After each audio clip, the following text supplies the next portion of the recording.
मैं आचार्य पंडित सुनील कुमार उपाध्याय, ज्योतिष अनुष्ठान प्रेमी। आज हमारे मन में बात आई है कि मनुष्य की उत्पत्ति होती क्यों है। जब मनुष्य को जीना है, मरना है, इसी शरीर में बच्चा होता है, बालक होता है, युवा हो जाता है, वृद्ध होता है, कमाने धमाने की चिंता और मृत्यु को प्राप्त कर लेता है, तो क्या ज़रूरत है इसमें जो है इतना कष्ट भोगने की। लेकिन परमात्मा ने जो है मनुष्य को उत्पन्न किया है, इसके पीछे बहुत बड़ा जो है एक मनुष्य ही ऐसा जीव है जो कि अपने बुद्धि, विवेक, ज्ञान और कर्म करने की क्षमता और जन्म जन्मांतर के किए हुए पाप पूर्णों से मुक्ति प्राप्त करने की क्षमता इस मनुष्य में है। और मनुष्य के द्वारा ही जो आपके परिवार में चले गए हैं, मृत को प्राप्त हो चुके हैं, कोई प्रेत योनि में है, कोई जो है योनि में है, और देवता भी आपसे ही आशा करते हैं, परमात्मा भी आपके ही द्वारा कुछ करवा सकता है। उसको करने के लिए उसको भी मनुष्य रूप में आना पड़ता है। और आपके परिवार में जो संतान आने वाली है वो भी आपसे ही, आप अगर ज़मीन तैयार करके देते तभी वो जो है, जैसा कहा जाता है ना कि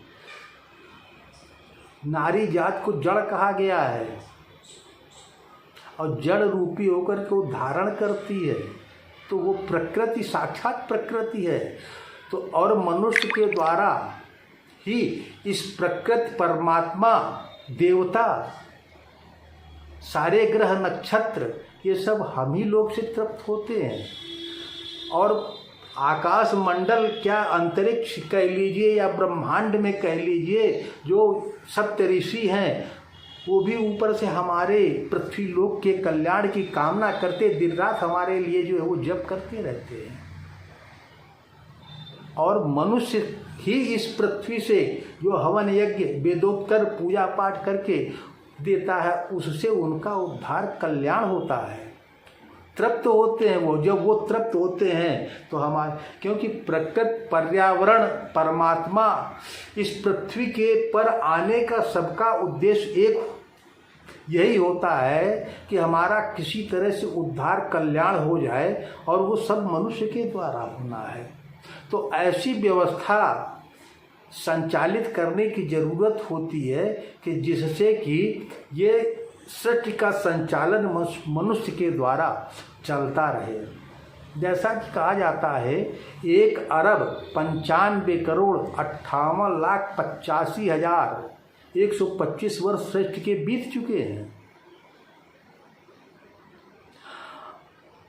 और जिसमें कि कलयुग, द्वापर और त्रेता, कलयुग, त्रेता, द्वापर, सतयुग, मतलब सतयुग की आयु 17,28,000 है और त्रेता की 12,96,000 है, द्वापर की 8,64,000 है, कलयुग की 4,32,000 है। इन सबका परिमाप 43 लाख होता है।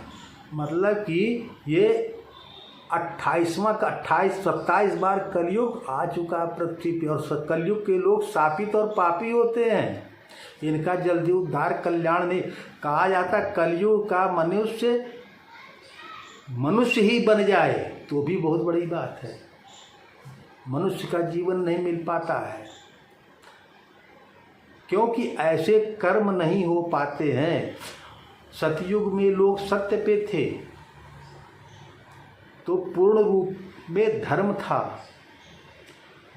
त्रेता में कुछ छीण हुआ, 3 पैर पे हुआ तो और कम हो गया।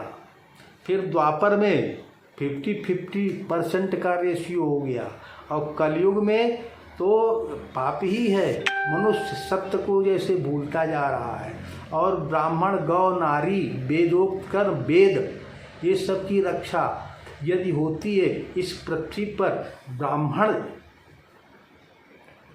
की अगर आज के समय में कहा जाए तो शायद ब्राह्मण शायद ढूंढने में मिलेगा। अब ब्राह्मण की प्रक्रिया नहीं मालूम है लोगों को, इसलिए ये जो है आप अगर किसी के जैसे मिश्रा, तिवारी, पांडे, चौबे, ये इस तरह से नहीं है, ब्राह्मण की प्रक्रिया है।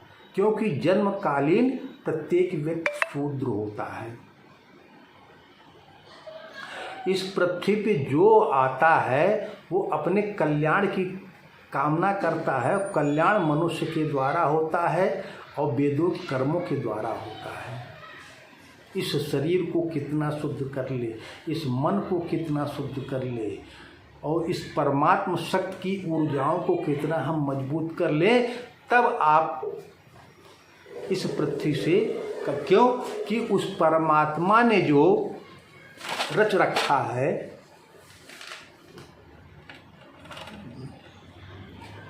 उस परमात्मा ने जो इस प्रकृति को 3 भागों में विभक्त, सात्विक, राजस, तामस, अर्थात अहंकारादि तिथा भूत्वा सर्वमेतद् विस्तरा सात्विको राजसश्चैव तामसश्चेत् दहंकृति देवा वैकार जाता तैसा दिव्याण च तामश्चैव भूतानि खादनी स्वशक्ति भी।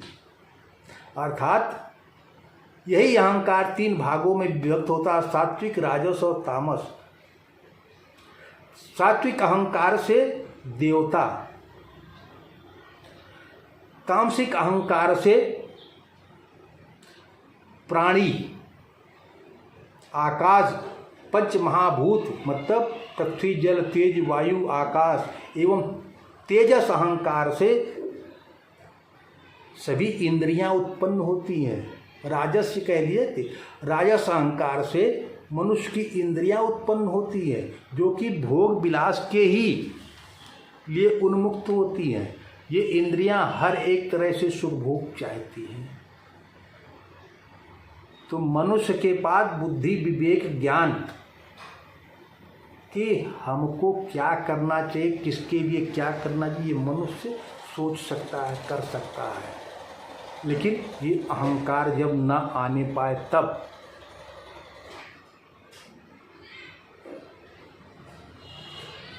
जब मनुष्य उस परमात्मा की तरफ उन्मुक्त होता है, या कह लीजिए कि जैसे ये ब्रह्म है गले के ऊपर का, अब यहाँ पे देखिए आकाश का एक गुण होता है शब्द, उसके नीचे आइए ये वायु तत्व है, वायु तत्व का होता है 2 गुण, शब्द, स्पर्श।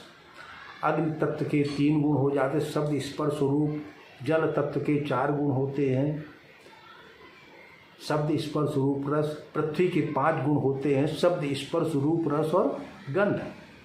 इससे जीवात्मा का संबंध होता है, नाभि के नीचे होता है। इसका मतलब मनुष्य जन्मकालीन शूद्र होता है और शूद्र होकर के कर्म करने के लिए आता है और यहाँ से ब्राह्मण बन के जाने के लिए। इसीलिए वर्ण व्यवस्थाएं दी गई कि पृथ्वी लोक की सारी चीज़ें सुचारू रूप से संचालित हो, और जितना ज़्यादा सत्वगुण इस पृथ्वी पर रहेगा, क्योंकि सनातन हमेशा प्रैक्टिकल रहा है। जैसे भगवान विष्णु का अंश रहेगा, लक्ष्मी जी के बिना काम नहीं चलेगा, मतलब धन की व्यवस्था रहेगी तभी। और कर्म, धर्म के साथ कर्म सुचारू रूप से सात्विक कर्म होंगे, क्योंकि कर्म, अगर अन्न आपको पैदा करना है तो जमीन से पैदा, उसके लिए कर्म करना पड़ेगा। प्रकृति केवल आपका सहयोग देती कि आपको जल मिल गया, हवा मिल गई, पानी, मौसम, ये सब अगर आप सुचारू रूप से, और परमात्म शक्ति आपके पास अगर है, और ये शरीर प्राप्त होता उस परमात्मा को प्राप्त करने के लिए, यहाँ सुख भोग, बिल्डिंग बनाने, प्रॉपर्टी बनाने, बैंक बैलेंस के इसके लिए नहीं है। लेकिन आदमी उसी में लगा हुआ है कि हम कितनी प्रॉपर्टी बना ले, कितनी बिल्डिंग बना ले, कितना, कि माया रूपी उसमें जकड़ा हुआ है, उससे निकल नहीं पा रहा है। और ये इस पृथ्वी पे तमोगुण बढ़ रहा है, प्रेतत्व बढ़ रहा है, और जितना ज़्यादा प्रेतत्व बढ़ता है, प्रकृति, पर्यावरण, आर्थिक, शारीरिक, मानसिक सारी व्यवस्थाएं आपकी नष्ट हो जाती है। क्योंकि प्रेतत्व बढ़ेगा तमोगुण बढ़ जाएगा। और इस पृथ्वी पे तमोगुण बढ़ने पे जब प्रेतत्व बढ़ेगा तमोगुण बढ़ जाएगा। तमोगुण बढ़ेगा तो लोगों में आसक्त शुक्र और शनि का प्रभाव बढ़ जाता है ज्योतिष के अनुसार। तो इसलिए इस चीज को कैसे ठीक रखा जाए यह मनुष्य सोच सकता, क्योंकि मनुष्य के द्वारा हर एक का उद्धार कल्याण होता है। यहाँ तक कि नारी जात का भी उद्धार कल्याण मनुष्य के ही द्वारा होता है, और सब चीज का उपभोग भी मनुष्य ही करता है। तो इसको जब ठीक रखेगा मनुष्य और अपना उद्धार कल्याण, क्योंकि मृत्यु सत्य है, ऐसा नहीं है कि इस पृथ्वी पे कोई आया है वो मरेगा नहीं, ये सब लोग जानते हैं कि एक न एक। लेकिन इस शरीर के रहते आप अपना दूसरा घर का निर्माण, यहाँ पे तो आप बिल्डिंग बना लेते हैं, घर बना लेते हैं, लेकिन जब ये नहीं रहेगा तब के लिए आपने कौन सा घर बनाया। तो वही होता है कि अगर आपने उस परमात्म शक्ति को प्राप्त किया तो फिर आप युगों युगों तक, जैसे हम आपको एक उदाहरण देते हैं, जब ब्रह्मा जी के लोक में खड्गर्भ थे, वो लोग तो वहाँ पे, लेकिन किसी बात के आने पर उनके हंसी आ गई और ब्रह्मा जी वहाँ पर उनसे रुष्ट हुए और उनको शाप दे दिया कि तुम लोग पाताल लोक चले जाओ। वो खड्गर्भ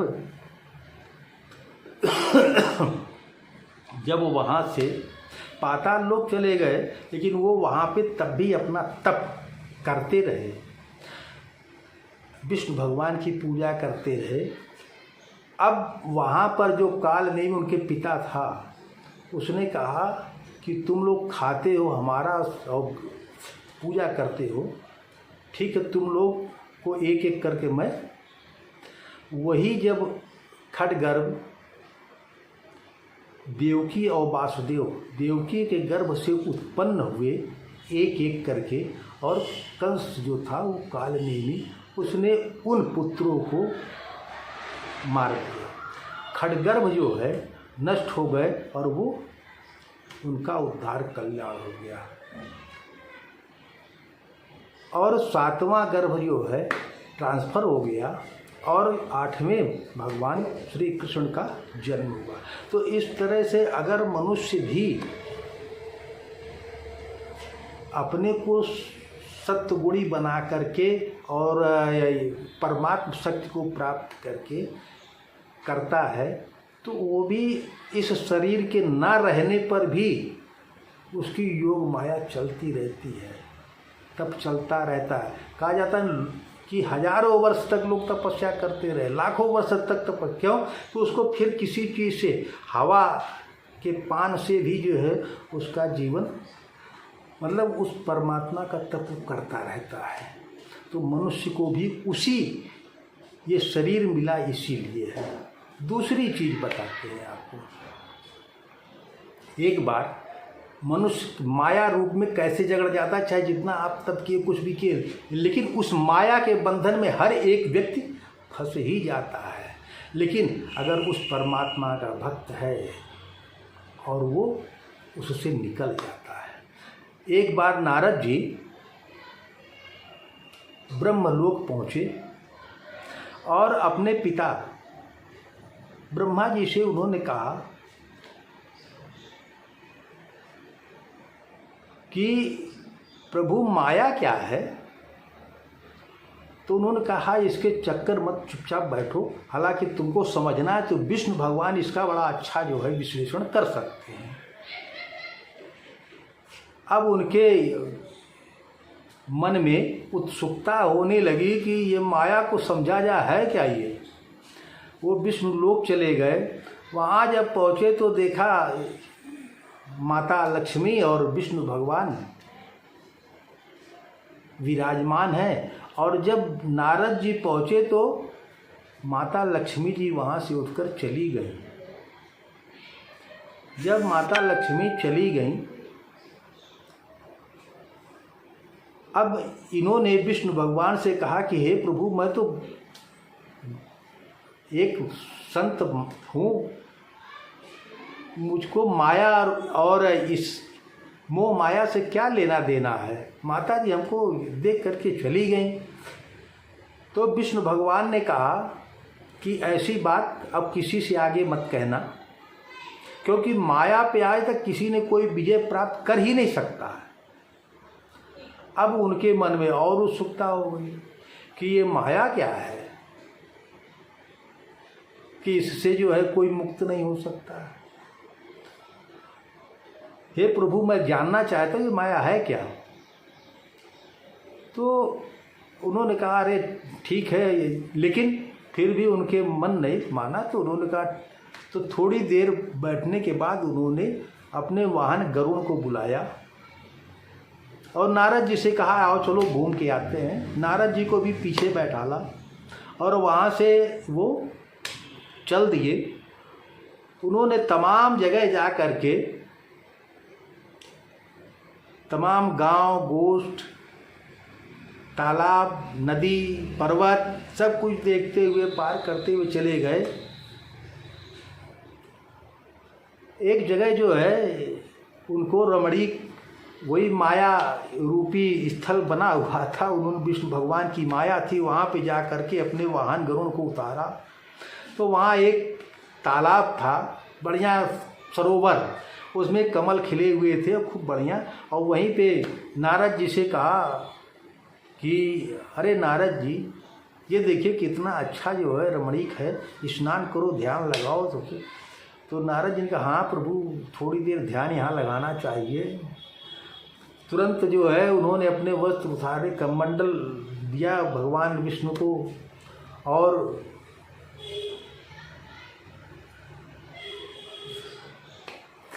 अपना शिखा बंधन किया। और जैसे ही सरोवर में प्रविष्ट हुए और उनकी खूब सुंदर सी स्त्री का रूप हो गया और पुरानी स्मृति उनकी विस्मृति हो गई।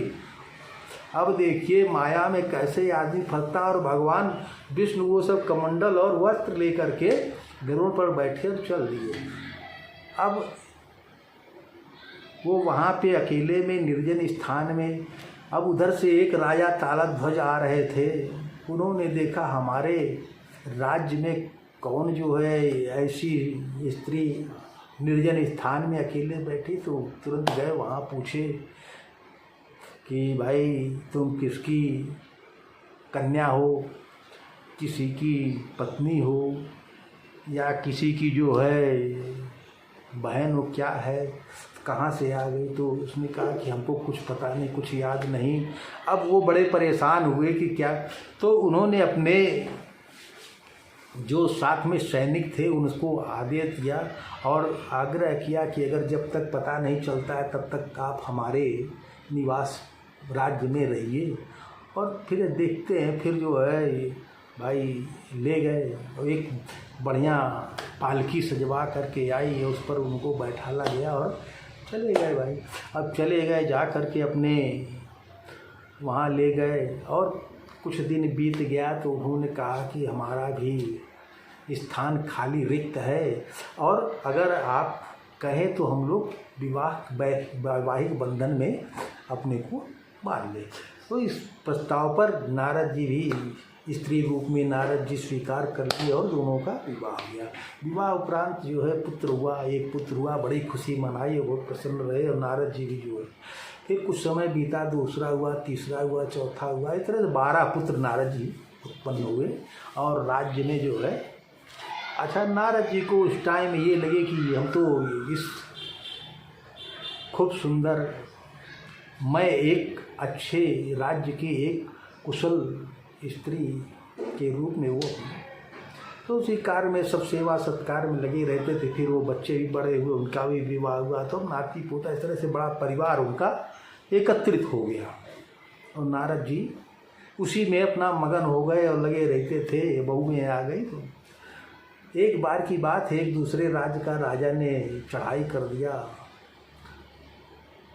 और जब चढ़ाई कर दिया तो नारद जी अब इनके भी लड़के बच्चे सब निकले और जा करके वहाँ पे युद्ध हुआ है, और युद्ध में इनके बच्चे सब मार दिए गए, नाती पोता, और राजा भी क्षत विक्षत हो गए, उनका भी काफ़ी घायल हो गए थे।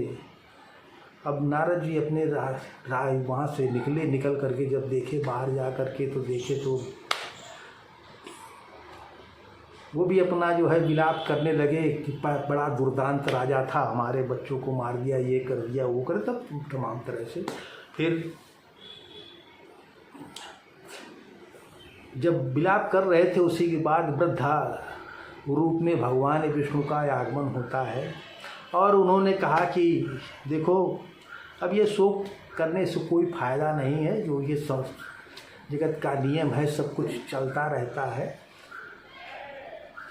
अब चलो, ये जो मृत व्यक्ति है, इन लोगों की तिलांजलि दे दो स्नान करके। फिर वो जाते हैं स्नान करने के लिए, और वहाँ जा कर के उस जिस सरोवर में प्रविष्ट होते हैं, वहाँ से उनकी आकृति एक वही पुराने रूप में आ जाती, नारद हो जाते हैं, और उनकी जो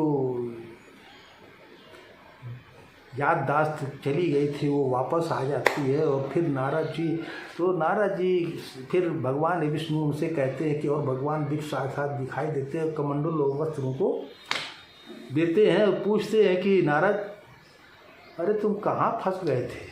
तो उन्होंने कहा, प्रभु आपकी माया। तो उनको माया रूपी इस चीज़ का ज्ञान होता है, हमारा कहने का तात्पर्य। और उधर फिर राजा जो है विलाप करते हैं कि ये हमारी स्त्री कहाँ, हमारी पत्नी कहाँ चली गई, जिस सरोवर ने निगल लिया, या जो, तो मतलब कि माया में ऐसा बंधन में बंध जाते हैं कि नारद जी जैसे संत, उनको भी मोह माया ने जो है जकड़ लिया। तो मनुष्य तो बहुत दुर्लभ है। कहने का हमारा इतना बताने का तात्पर्य है कि इस माया अहंकार से निकलने के लिए ही हम लोग को शरीर मिला है और बुद्धि विवेक ज्ञान प्राप्त हुआ, लेकिन ऐसा हो नहीं पाता है, और ये अकेले नहीं हो सकता है। एक इस तरह की व्यवस्थाएं बनाई गई कि हमारे द्वारा लोगों का उद्धार कल्याण कर, जैसे वेदोक्त कर्म है, वेदोक्त कर्म अगर जिह्वा संस्कृत के श्लोक हम लोगों के नसों को शुद्ध करते हैं, जो हम लोगों के 3.5 करोड़ नाड़ियाँ हैं इसमें, और हम लोगों का सबसे ज़्यादा ये ब्रह्मांड दूषित होता है। जब हम लोग अगर मेडिटेशन करके अगर इसको ऊपर उठाते हैं, तो मूलाधार में जो चेतन शक्ति है,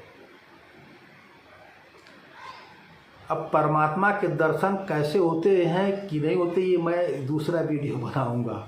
ये जो है जैसे चेतन शक्ति, इस चेतन शक्ति को जब हम उठा करके मूलाधार से, ये पृथ्वी से जल में, जल से अग्नि में, अग्नि से वायु, वायु से आकाश में, आकाश से अहंकार में, भगवान शंकर का गला नीला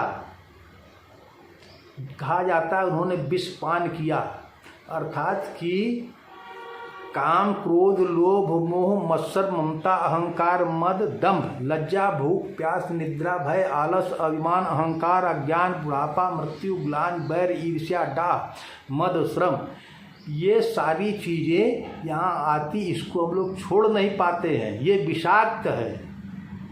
और फिर अगर ब्राह्मण बनना है तो हम अपने चेतन शक्ति को जब ऊपर उठाते हैं, और ऊपर उठाने के लिए हम लोगों का ये अग्नि है, ये गंध है, इतनी शुद्ध होना चाहिए सारी विकृतियों को, ये रस है नेत्रों को, फिर हम, और ये कान दिशा है, आकाश तत्व। तो अब और ये हम लोग की त्वचा,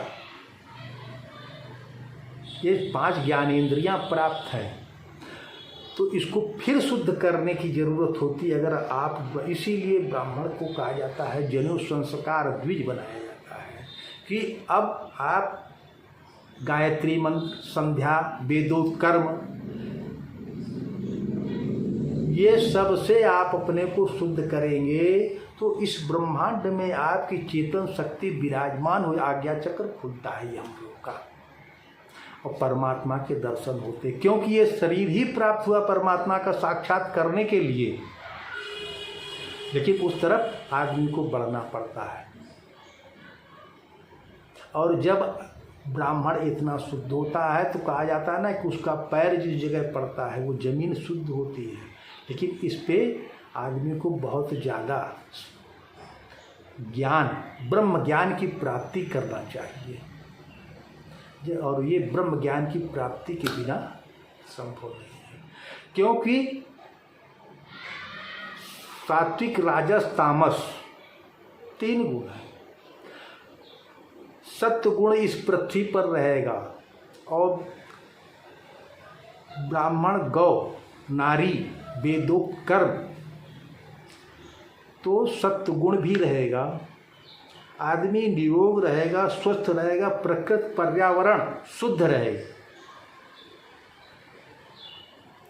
और आपके घर में अगर कोई संतान आएगी तो दूषित आ ही नहीं सकती है, ऐसी संतान जन्म लेगी ही नहीं जब आप स्वयं ठीक होंगे। इसीलिए पिता के द्वारा जो पुत्र पाला जाता है, ये होता है कि अगर इसको अच्छा खिलाएंगे, अच्छा पहनाएंगे, सात्विक रखेंगे, तो इसके द्वारा जो पुत्र जन्म लेगा वो भी सात्विक होगा, शुद्ध होगा, संस्कारों को बढ़ाने वाला होगा।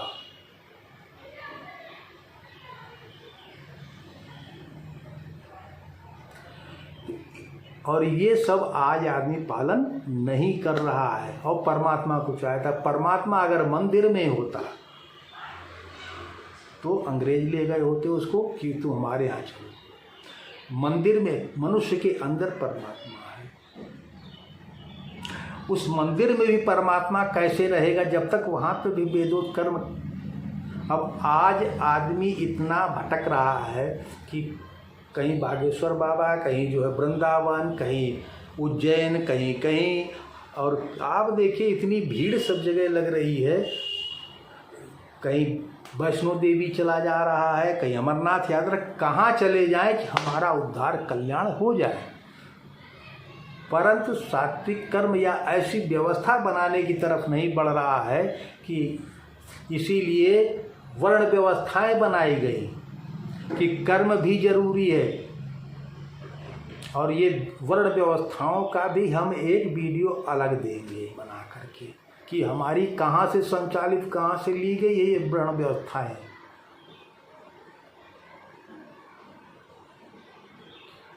सत्य गुण होता है तो ऊर्ध्वगति को देता है, आदमी का उद्धार, और प्रकाशवान है, ज्ञानवान है। अब हम बहुत बड़ा वीडियो हो जाएगा इसलिए इसको थोड़ा शार्ट में अब करके ख़त्म करेंगे। सत्य गुण होता है तो आदमी ऊर्ध्वगति को प्राप्त होता, सद्गति को प्राप्त होता, ज्ञान को प्रकाशवान होता है। और रजोगुण बढ़ता है तो आदमी कर्म के बंधनों से बंधता है, और पुनः क्योंकि उद्देश्य होता है कि पुनः पता नहीं कोई माता पिता मिलेंगे, भरण पोषण होगा नहीं होगा, कौन करेगा, इसलिए आदमी इस मनुष्य शरीर को अंतिम समझता है। जो मनुष्य होता है अंतिम समझता है कि अब दोबारा हमको किसी गर्भ से जन्म ना लेना पड़े, अनवरत आपकी तपस्या चलती रहे। क्योंकि कहा जाता है शरीर प्राप्त होने का मतलब है कि मनुष्य मंत्र रूप में परिणित हो जाए, प्रकाशवान हो जाए। और रजोगुणी गुण होता है तो कर्म के बंधनों से कर्म करेगा, उसके फल की इच्छा। और तमोगुण बढ़ता है तो प्रमाद, आलस्य, निद्रा आदमी में, और इंद्रियों के सुख भोगने की लालसा।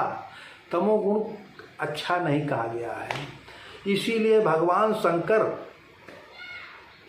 को कहा जाता है कि तमोगुण प्रभु आप इसको धारण कीजिए, इसको आप अपने पास रखिए, हम मनुष्य के लिए ये जो है नहीं है। तो इसलिए कि इस पृथ्वी पे तमोगुण, हमारा इतना विश्लेषण करने का तात्पर्य यही है कि मनुष्य, हर एक मनुष्य अपना कल्याण, उद्धार करने की तरफ बढ़े। कलयुग, भले ही कलयुग में मनुष्य ज़्यादा पाप करके आया तभी कलयुग में जन्म लिया है, लेकिन अच्छा कर्म करने की तरफ जा सकता है। काम, क्रोध, लोभ, मोह, मत्सर, ममता, अहंकार, मद, दंभ, ये सब चीज़ों से बाहर तो अपने को निकाल सकता है। नहीं निकाल सकता, प्रयास कर सकता है, एक दूसरे का सहयोग, मदद कर सकता है। कोई ब्राह्मण अगर उसको ज़्यादा प्रेशराइज कर सकता है कि आप अपने ब्राह्मण कर संध्या, गायत्री, वेदोत्कर्म, भगवत पुराण, इस सब को आप संतुलित कीजिए, संचालित, इसका सहयोग देने का प्रयास कीजिए। लेकिन आज ऐसा नहीं है, मनुष्य अपने ही खाली प्रयोजन में लगा हुआ है, जो कि और ये तभी प्रकृति, पर्यावरण, ये देखिए आपका जो मौसम पता चल रहा है कि आने वाले समय में कलयुग का क्या, अभी कलयुग का भी एक वीडियो बनाएंगे कि कलयुग का प्रभाव क्या होगा, कि पृथ्वी ऊसर हो जाएगी, वृक्ष फल नहीं देंगे, अन्न नहीं होगा, अकाल पड़ जाएगा, मनुष्य इतनी लाशें बिछ जाएंगी। तो ये कलयुग का प्रभाव। और ये जब पाप बढ़ता तब इस तरफ, क्योंकि बारिश होएगी नहीं तो जमीन से अन्न नहीं होगा, मनुष्य की विचारधाराएं, सोच, सब कुछ बदल जाती है ये तमोगुण बढ़ने पे। तो मैं सभी लोगों से यही कहूँगा कि आप सभी लोग अपने अपने विचारों से, अपने अपने प्रयासों से इसको, क्योंकि परमात्मा ने इसी वर्ण व्यवस्थाओं को बनाया है कि कर्म जरूरी है, फिर व्यापार जरूरी है, क्योंकि क्षुधा आदमी की शांत करने के लिए भोजन, अन्न, पानी, ये सब की ज़रूरत है। और बिना धन के काम नहीं चलेगा। और जब धन हो जाता है तो फिर आदमी उसकी रक्षा प्रबंधन में लग जाता है, लेकिन उस ब्रह्म को प्राप्त करने के लिए नहीं जा पा रहा।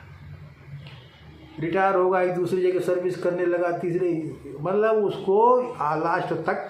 पहले लोग क्या करता था कि संतान हो गई, संतान को सुपुर्द कर दो, लेकिन अब तो पहले जो है संतान ही बाहर कर देना चाहती है। और ज़बरदस्ती धन लेने की आवश्यकता नहीं होती है। भाई पिता के न रहने पर तो पुत्र को ही सब प्राप्त होता है, लेकिन वो तो इसलिए मनुष्य में मनुष्यता प्राप्त हो, ये सभी लोगों को प्रयास करना चाहिए। हालांकि हमारी अभी बात शेष रह गई है, लेकिन वीडियो बड़ा हो रहा है, इसलिए मैं अब यहीं पे विराम देता हूँ, फिर दूसरे वीडियो में देखा जाएगा।